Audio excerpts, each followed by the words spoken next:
What's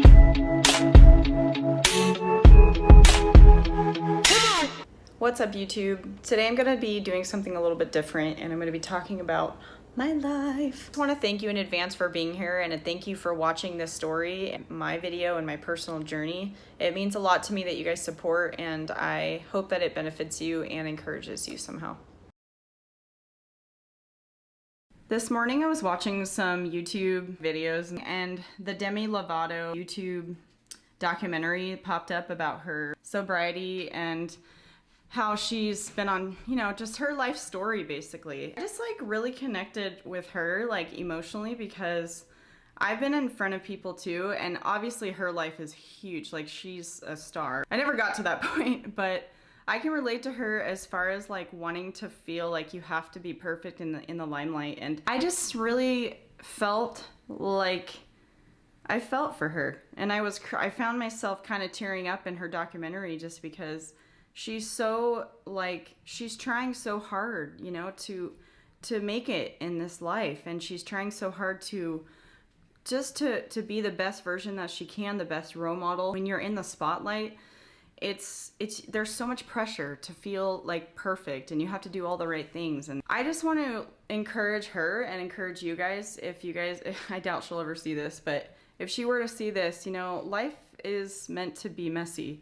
And it's not meant to be perfect. I've never struggled with hard alcohol or hard drugs, anything like that, so I can't talk from experience as far as that goes, but I can talk about just feeling like you have to be somebody all the time. You have to be this role model. Sometimes it's okay, life is messy, and she had a hard life. I saw these tweets from people, celebrities, that were just encouraging her and praying for her, and they believe in her, and they believe that she can make it through recovery. I've never been this huge Demi fan. In fact, I never even took the time to watch her music videos much or invest into her social media and stuff. After watching the documentary, I was very intrigued. And I like that people, especially people that are famous, I like how they can be so vulnerable and honest. And so I just feel relating to her, especially we're around the same age. I think she's a little bit younger than I am. It's so important to just be yourself. The world is harsh, and it can be really, really tough to hold your ground and be strong. But I know that you can do it, and I know that she will be able to do it. And this is going to be something that she looks back on and just says, I made it through. Just like Katy Perry. If you're watching Demi, which you probably won't, but if you do, I really was inspired by your documentary, and I just think it was beautiful. And I appreciate all that you do for the girls out there and all the people that are looking up to you. I think you're an amazing person, and just keep on doing what you're doing and stay real. My heart is doing this thing where it just starts it feels like the winds got knocked out of me somehow. I feel like I've been walking up this staircase, and I'm so exhausted, and I barely even took 5 steps. I don't know if the whole being vegetarian thing is starting to affect my body, but I feel super, super crappy. I haven't been eating the best in the last 3 weeks, and that's the other thing I wanted to kind of talk to you guys about. I'm usually a workout-aholic. I'm usually a fitness queen, and I am usually always cooking and making meals. But in the last month, I haven't had any desire to work out or really eat that great. But I also feel I'm battling something that I wanted to kind of share with you guys.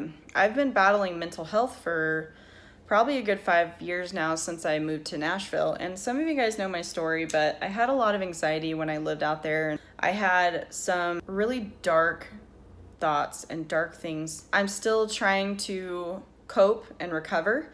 And it's been weird because I haven't really exactly gone to counseling for it. I just kind of I tried some different counselors, but I just didn't feel like they were a fit for me. Just kept trying to make it work for myself, where I'd be my own therapist. So I started working out a lot, and I started just trying to watch my diet. And I feel since I haven't been even in the last month, because I haven't been eating good or working out, I feel like I'm suddenly not sleeping, and I just feel very winded. When I stand up, it's I feel like I'm gonna fall over. I'm just really trying to heal spiritually, because When I lived in Tennessee, I was battling a lot of demons and I felt like I was all alone. I had come from a very safe place and I moved out there by myself, basically just on my own. And I moved in with this awesome family who were great to me. They were Christians and just awesome, loving people. It wasn't even about that. It was just I had left everything that I'd known, and I was homeschooled before that too.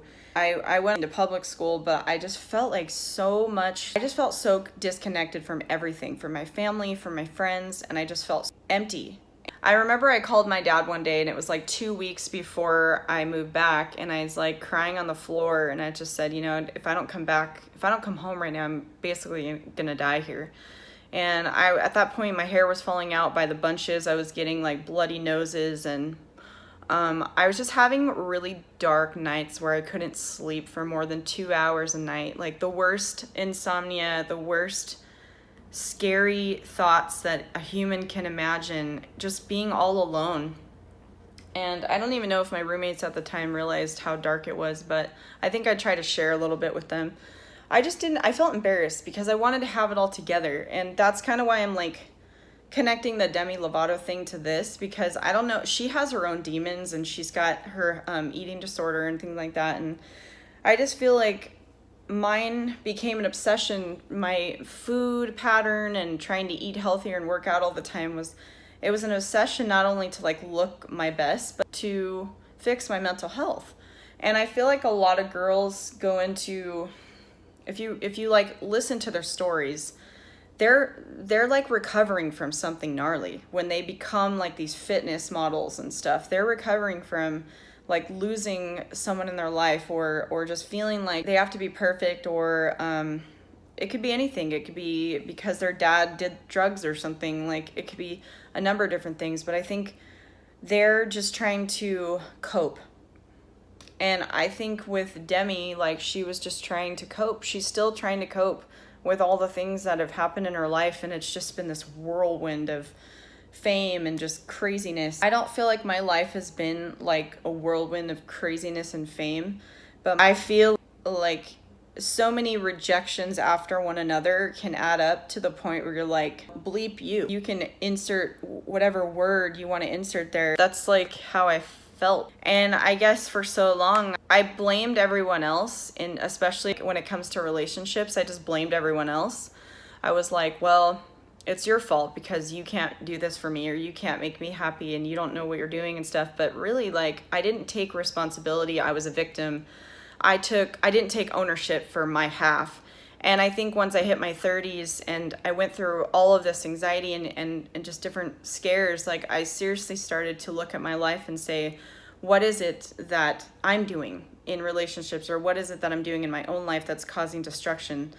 There's a few people that I loved that left because they couldn't handle how insecure I was. It's just this major battle with insecurity that some girls have. It's like a disease, and it takes a very strong person to stick around and view it as a disease, rather than say, well, it's just your fault and you're not doing anything about it, when really, like, we sometimes don't know how to do anything about it. It's just something that's very hard to cope at the time. But I think as I age, I can start to see more and more how I can change it and how I can be mature from it and grow from it. And I think that's one of the most important things about growth, because you live and you learn, right? That's the motto. You live and you learn. But anyways, back to where I'm at right now. I don't feel healthy. I know like working out is huge for me. It's just, it's a million degrees in California right now. I don't want to walk outside and start sweating and then go to the gym and start sweating more. I know I'll be back at it soon, and I can't wait for it to be fall, honestly, because then I will feel like so much better. I really love the sunshine, don't get me wrong. I just wanted to be open with you guys. Like I said, I experienced so much darkness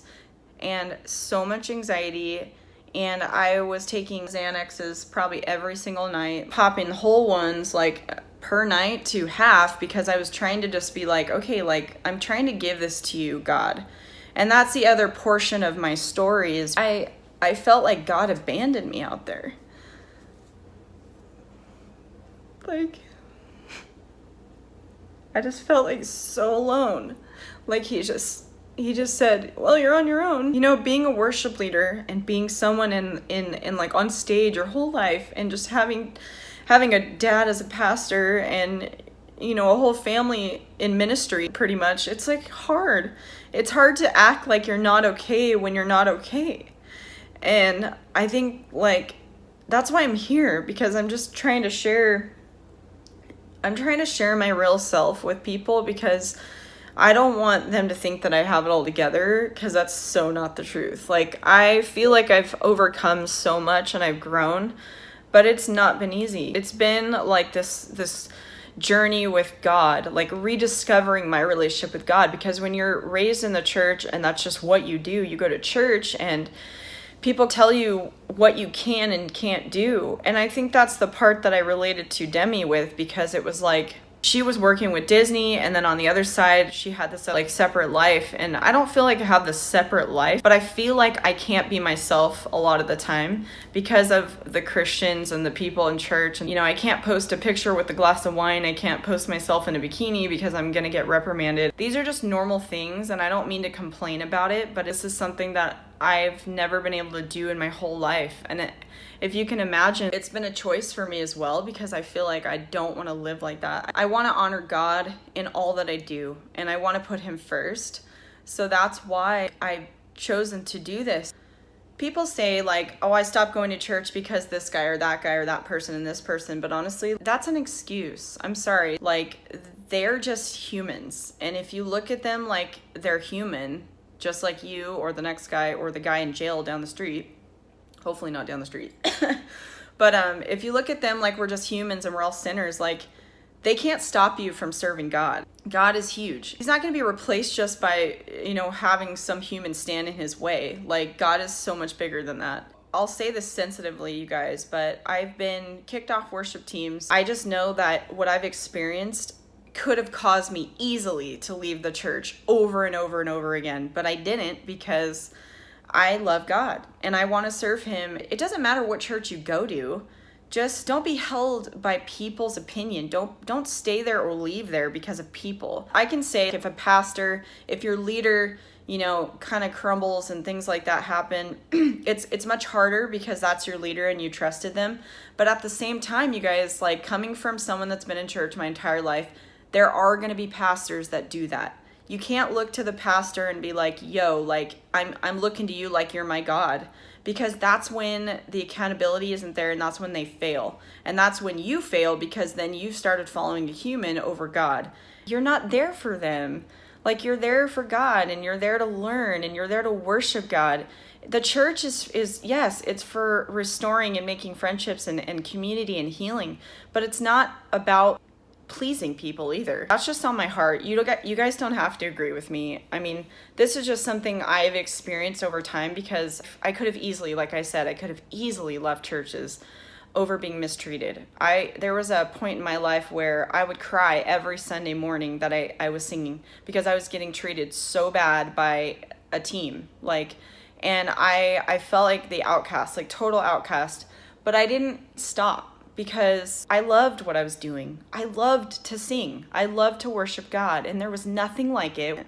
They could act however they wanted. It's just so important to stand your ground in your faith and in your belief, and it's important to stand your ground as a person and just believing and knowing that you are valuable and you are worthy of being wherever you are, because God placed you there. This has been a very long journey for me. I know that God's got me through this, and he's going to get me through so much more.